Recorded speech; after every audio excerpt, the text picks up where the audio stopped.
Cool. Hi guys, my name is Leon and today I am just outside of Brisbane City and I'm joined by Ross Kenrick, the owner and proprietor of Bacchus Brewing. Thank you for allowing me to take you away from your busy schedule and no problem, you're welcome. Take 5 minutes out of your busy day to talk to me about beer and what it is that you do. So I guess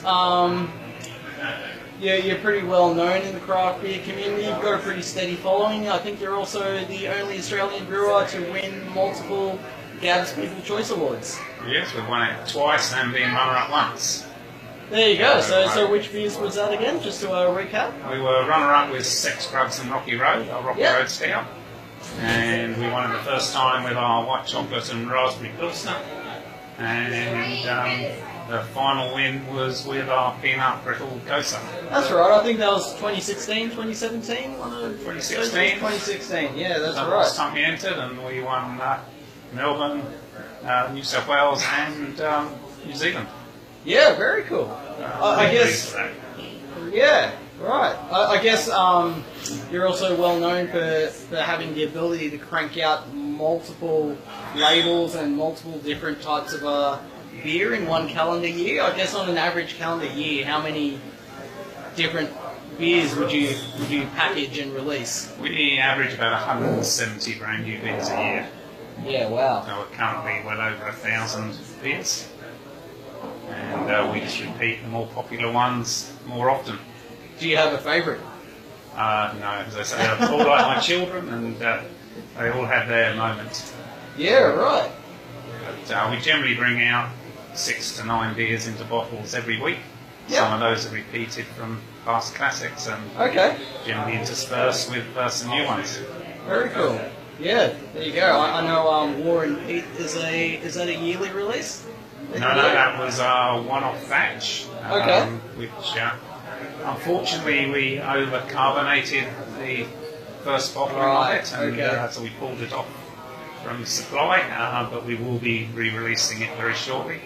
That's now about a 6-year-old Russian Imperial Stout. I guess Isla Reserve would also be, is that a yearly? Isla Reserve is a yearly release. Right.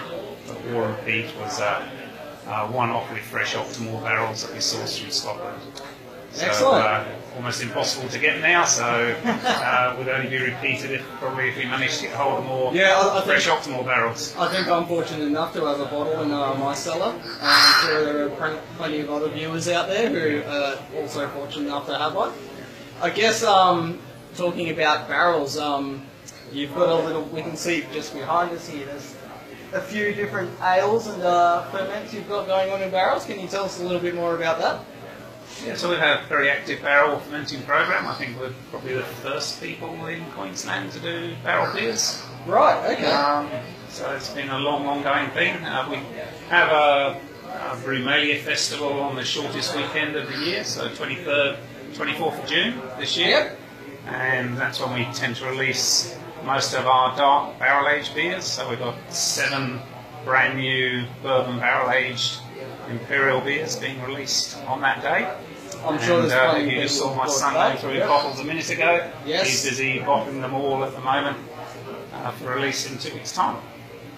There you go. Awesome. In terms of capacity, you're quite small scale comparative to some of the other big guys around Brisbane, say Newstead, Green Beacon. Would that be accurate? Yeah. I guess in terms of volume, how many? What's your size? Like, well, things are our brewery, which you can't see from here, is very unique. It's 5 single keg setups and 1 double keg setup. Right. So it's basically we can brew 6 different beers in a session, and we brew up to twice a day. So we can basically brew 12 different beers a day. Yep. And we just brew according to how demand is at the time. If we brew the same beer on all our systems together, we end up with about a 500 litre or 10 keg batch of the one beer. So it's equivalent to just a 5 keg system, but we can brew 6 different beers at a time on it. Right, very cool. So I guess in terms of you making packaged products, how long have you been in the game for? Like, where did you come from? How did Bacchus? I guess what I'm asking is, where did Bacchus start from, and how did it get to where it is now? Well, Bacchus started about 12 years ago under previous owners, and it was literally just an all-grain brew on premise. Yep. So brew on premise brewers around that just make beer for the public. Right. Okay. Normally just brewing from extract, and just turning out cheap, fast beer. Bacchus was the first, and maybe one of the only still all-grain brew on premises in the country. Okay.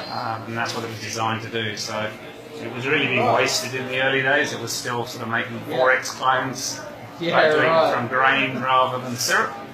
Right. Okay. And basically we took it over about 8 years ago, when it was basically pretty well going into receivership under the previous owners. Okay. And we came in and took it over. Right, okay, so you've been in operation for a little while now, and you've managed to turn that ship around? Still trying. It's very, very hard to make money when you're doing such small batch brewing. Yeah, of course. Now with equipment and everything dropping so much in price, we are looking to put in some bigger equipment so that we can produce slightly more economically than we can at the moment. But still keeping the system here so we can still brew to order. So we brew for a lot of venues. If a venue wants to do an IPA day with 20 different single hop IPAs at 5.8%, they just order them from us and we deliver freshly brewed single kegs or whatever they want for the event. Excellent. That's very cool. I know you do a annual beer with Scratch Bar. Yes, we do an Imperial Stout for them every year. It's basically a cherry chocolate stout, and we just do little variations on a theme each year. That's very cool. Yeah, right. So I guess another question that I have is that, and I'm sure it's a question that a lot of viewers also have, is that there seems to be this growing demand for products to be made available in cans. However, you seem to continue using the bottles. Do you have any plans to move to canning, or you're just happy to stick with the 500ml bottles? I would like to move to canning, or to bring it in as well. I still think barrel-aged beers and things, I still like the romance, for want of a better word, of the bottle, for storage. Yes. I'm not convinced on cans for really long-term storage. From that point of view, our more regular releases, it would be nice having cans. Yeah, but again, bottom-end canning machines probably still a little bit questionable on quality, and we would really need to come in at a fairly entry-level model. So until we're happy with what we could get a machine for the price, that was going to look after the beer at least as well as what we're currently doing, then it's not something we'll look at. But once if the opportunity comes at a price level we're happy with, we would love to get into canning. So you're not ruling out canning for... I would move, if I had the money, I'd move into canning tomorrow. Excellent. It's good news. I'm sure lots of people are going to be excited about the future for Bacchus. And we have the opportunity to maybe do the odd batch on other people's equipment to be able to release into cans. Unfortunately, at the moment, our batches are too small to bring in a mobile canner.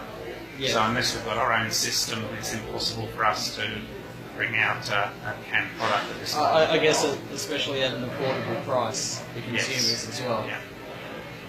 You're right. I guess I don't really have any more questions for you, Ross, except for one last question. I know for me personally, I think this area and just the Brisbane area in general crank out some of the best Australian beers that I've tasted in a very long time. And I just wanted to hear from you, aside from Bacchus, who do you think the other small batch breweries out there are the ones to look out for in coming years? In Queensland, or within Queensland, could be Brisbane. Just be honest, in your eyes, who do you? To be honest, I think most of them are all doing a really good job. The quality of the equipment and everything now at an affordable price is bringing a lot of passionate brewers into the market, and people like Blackhawk and others are producing fantastic product, and I can only see that getting better. And I just see there's been recently announced a big new production brewery opening in Brisbane for yes, for late 2019. Yeah, those guys out of Scotland. No. There's another announcement of it's actually a contract brewery opening. So it's I think a $15 million brewery opening in Brisbane at the end of next year.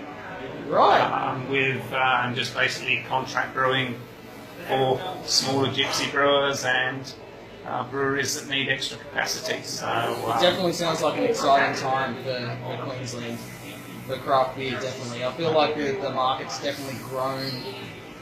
Certainly within the last. Certainly, a business like that would be perfect for us to be able to put some of our better known beers into cans and get it out there into the market. So awesome. I'm quite looking forward to that coming online if we haven't managed to afford our own packaging line by then ourselves. Awesome. Well, once again, Ross, thank you very much for taking the time out of your busy working day. And cheers. We'll sit and have a bit. Thank you very much.